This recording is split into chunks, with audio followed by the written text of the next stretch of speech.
Hello and welcome to the Radio Scilly video news. Sign up to our YouTube channel at youtube.com/Radio Scilly.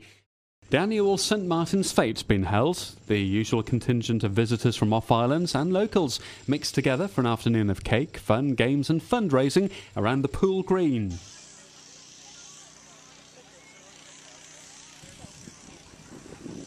Tony Goddard said the water slide was bigger and better than ever and provided an immense hit all day long. It took us about 2 hours this morning. Came down with a little digger and dug a trench out. Just laid it with polythene and backfilled the sides. We had to wait until the tide had gone out after lunch to finish the bottom end off. But as you can see, it's a huge success for the second year. Every single fete seems to have a big attraction, the thing that drives them wild. Is this the big St Martins Fete event? Yeah, I think it is. I mean, last year it was really big because the bouncy castle broke down. But it's shown this year it's as popular as it was last year, I think. It was a very good fundraiser. The event is to provide match funding for the community hall project, so another regional strategic funder can put in the cash. It has to be shown the community can do something locally proactive to gain as much money as possible. Keith Bradford is one of the fundraisers and he's hopeful there'll be a positive outcome soon. It's looking very promising, I have to say. We are knocking down the various issues that certain agencies had, one by one, and we are extremely hopeful that something will happen in the very near future. Obviously, we're dependent upon funding from various agencies, and until such time as we have that confirmed, obviously, we can't really move forward too quickly, but we are still moving. We are getting there. There was food, fun, games, and snail racing proved highly competitive as usual.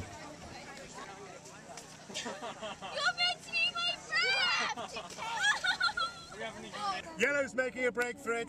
Green and yellow, no, what's that? Go on, green and yellow. Yeah, whatever that is. Green and red, rather. Come on, guys. Very good indeed. Absolutely superb. It's the highlight of the whole afternoon, in my view. But it's great fun. Great fun. They're a bit more colourful this year. Have any snails been harmed in the making of this fundraising? Absolutely not. Absolutely not. They put on all their own makeup in the morning, and they're quite happy with that. And afterwards, we'll make sure it's all washed off. Where do you get them from? Is there some kind of professional company that delivers snails? No. They're all born and bred on St Martins. They're fast racing snails. We have a reputation on St Martins for producing incredibly fast snails. You saw there, 4 minutes and 14 seconds for the 13-inch sprint. Absolutely fantastic. And what techniques have you developed over the years to make them go a bit faster? We whisper words like, garlic butter and all those sorts of things to them. And it's amazing how quickly they actually move after that. And when you put in your funding application for the reading room, do you actually mention that snails have been part of the process? We don't, oddly enough, no. In fact, the fundraising effort that takes place here is clearly a fantastic effort by absolutely everybody. The snails are a very, very small part of it and just something which I introduced as a bit of fun. No, it's been a fantastic afternoon. The sun has been fantastic. We've got a huge number of people here. It's absolutely superb. The raffle brought in around £1,000.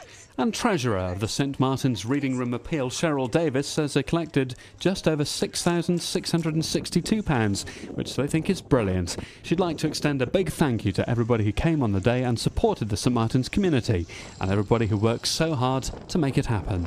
A member of one of Britain's best-loved 1980s bands, Spandau Ballet, and the star of The Craze, has been on holiday on the islands. Last year, Gary Kemp wrote a positive article for a broadsheet newspaper travel guides talking about his love of Scilly. He says the islands hold a special place in his affection, and he's been coming here for many years. It's the most beautiful place I've ever found. I came here when my son was 7. He's now nearly 20, and he's going to be coming over at the weekend. And now I've got my little children here. Everyone I introduced to the place just falls in love with it immediately. Just keeps coming back and back. Just love the different characters of the islands and the fetes. You've got to be here on the day of the fete. If I come next week, it wouldn't be such fun. I'm a St Martins person. I like St Martins Fete.